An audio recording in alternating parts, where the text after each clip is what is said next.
অনেকে তো অনেক ধরনের ক্রিম ইউজ করতে বলেন। কেউ বলেন যে এই ক্রিমটা ইউজ করেন, এটা করলে তাড়াতাড়ি ফর্সা হবে। কেউ বলে ওইটা করেন, ওইটা করলে তাড়াতাড়ি স্কিন গ্লোয়িং হবে। তবে আমি আজকে কয়েকটা ক্রিমের কথা বলবো যেগুলো ভুলেও ইউজ করা যাবে না। আপনার খালতো বোন, চাচতো বোন, ফুফাতো বোন, বাড়ির পাশের তালতো বোন অথবা আপনার পরিচিত দোকানদার যেই বলুক না কেন, ভুলেও ইউজ করা যাবে না। কেন যাবে না সেটাও কিন্তু আমি বলে দিব। সবার প্রথমে যে ক্রিমটা রয়েছে হচ্ছে মাদার অফ সাইড এফেক্টস। আমি বলি এটার নাম হচ্ছে মাদার অফ সাইড এফেক্ট। এটা ইউজ করলে আপনার ফেস নষ্ট করতে আর কোনো কিছু ইউজ করতে হবে না, এই একটা ক্রিমই যথেষ্ট।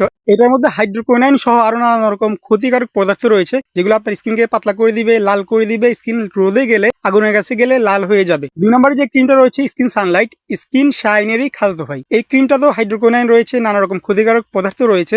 এই স্কিন সানলাইট ক্রিমটাও ইউজ করা যাবে না। এটা করলে স্কিন পাতলা হয়ে যাবে। ভালো ভালো যে ক্রিমগুলো রয়েছে, আপনারা যদি দীর্ঘদিন এই ক্রিমগুলো ইউজ করেন, ওই ক্রিমগুলো তখন আর শুট করবে না, ফেসটা হয়ে যাবে একেবারে সেন্সিটিভ। এই যে আরেকটা ক্রিম রয়েছে নতুন viral cream ultra bright, use করুন আর 15 দিনের মধ্যে হয়ে যান পরীর মতো।